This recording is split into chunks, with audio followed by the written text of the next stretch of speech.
This is Gene Bohensky at Reel-to-Reel Warehouse, and I was asked by someone to name my top 5 reel-to-reel tapes.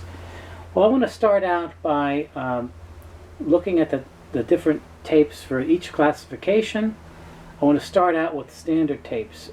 For me, the best standard tape is the Ampex 600 series. This is Ampex 631. There's also 641. This is the best quality and longest lived standard tape. So for a standard tape, this is my favorite. I'm going to move right up to low noise, high output tapes. My favorite one of those is Max LUD. This is ubiquitous, one of the best tapes ever made. They made this for a long time. You can't go wrong with Max LUD. With that, I like to also talk about a companion to that, the competitor TDK Ottawa or Super Dynamic. Those are fantastic tapes.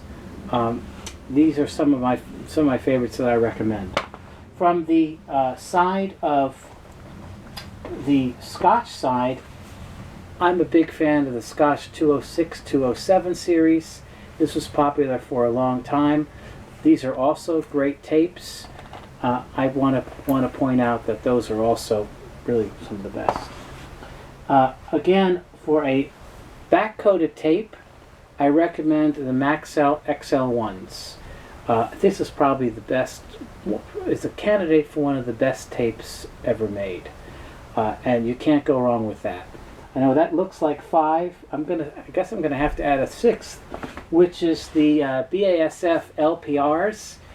These are really my favorite tapes of all time. If someone would ask me what tape would you use the most, I would go with the BASF LPR. That's my absolute all-time favorite tape. These, if you can find them, they sound great. And actually, they're still made today by Recording the Masters. So if someone asks me what my all-time favorite is, it's the BASF LPR.